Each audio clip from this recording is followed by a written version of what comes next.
Hi అండి. Sunday evening పని మీద బయటికైతే వెళ్తున్నాను. ఇక్కడ చెన్నైలో నవంబర్, డిసెంబర్‌లో వర్షాలు పడతాయన్నమాట. సో, డైలీ కూడా చాలా మబ్బు మబ్బుగానే ఉంటుంది. చల్లగా ఉంటుంది వెదరు. సో, పని మీద బయటికి వెళ్తుంటే ఇక్కడ సైడ్‌లో కూరగాయలు పెట్టయితే అమ్ముతున్నారు. అది చాలా సిటీ అనమాట. మెయిన్ రోడ్ వైపు. అలా కూరగాయలు పెట్టి అమ్ముతుంది. లాస్ట్ 2, 3 టైమ్స్ నేను చూసి అక్కడైతే తీసుకున్నాను. వీళ్ళేంటంటే స్వయంగా వాళ్ళు పంటల్లో పండించి ఇక్కడికి తెచ్చి అమ్ముతారనమాట. ఇక్కడ చాలామందైతే కొనుక్కుంటారు ఇక్కడికొచ్చి వెజిటబుల్స్ కానీ, ఫ్రూట్స్ గానీ. ఇంకా వీడియో క్లిప్ తీద్దాం అనుకున్నాను కానీ అక్కడ వర్షం అయితే స్టార్ట్ అయింది. ఇంకా తీయకోకుండా మేమైతే స్టార్ట్ అయిపోయాము.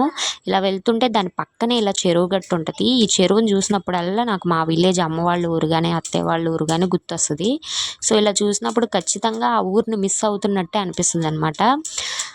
ఇక్కడైతే సండే టైమ్స్, సాటర్డే ఈవినింగ్స్ ఇక్కడ చేపలైతే పడతారనమాట చాలామంది.